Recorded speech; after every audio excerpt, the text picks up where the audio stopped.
Le Seigneur soit avec vous. Nous écoutons en ce 18e dimanche du temps ordinaire la suite de l'évangile du dimanche dernier. Jésus profite du fait que les gens le poursuivent pour nous donner deux leçons fondamentales.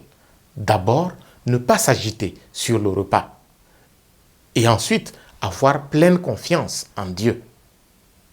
Chez nous au Burkina Faso, si tu organises une fête et que tu voudrais qu'il y ait du monde, il faut annoncer la couleur de la nourriture, qu'elle soit abondante, plus que suffisante et bonne. Il y aura du monde, sans aucun doute, et le jour de la fête sera un moment d'agitation.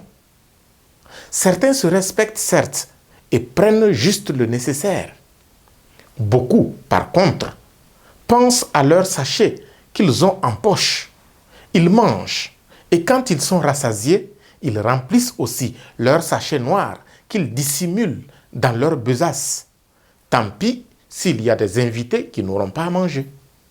D'autres, enfin, omnibulés par l'abondance, se goinfrent jusqu'à perdre le contrôle d'eux-mêmes.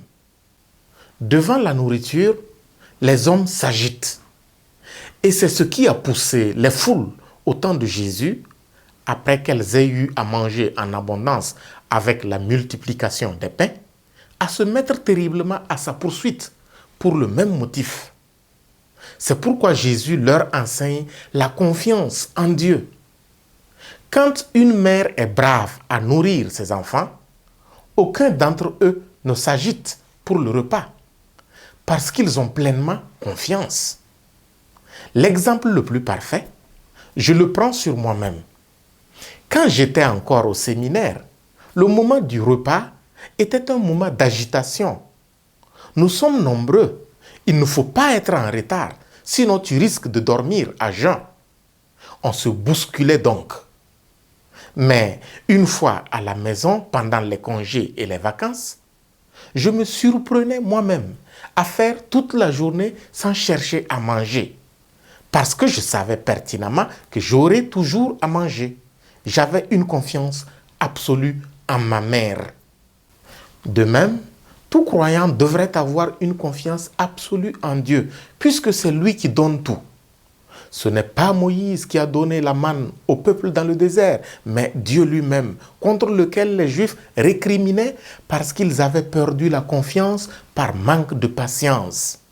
Jésus s'attaque donc à ce phénomène fondamental.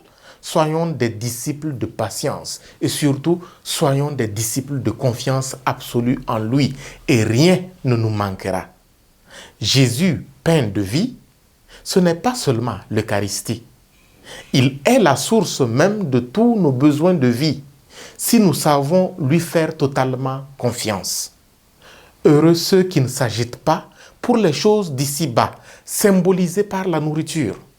Heureux ceux qui ne s'agitent pas, non pas parce qu'ils sont forts, mais parce qu'ils savent qu'à la suite du Christ, ils ne manqueront de rien. Ô Jésus, quand nous venons à toi, aide-nous à demeurer confiants et nous n'aurons plus jamais faim, nous n'aurons plus jamais soif. Nous ne manquerons absolument de rien. Tue en nous l'homme ancien et revêt-nous de l'homme nouveau à ta suite. Amen.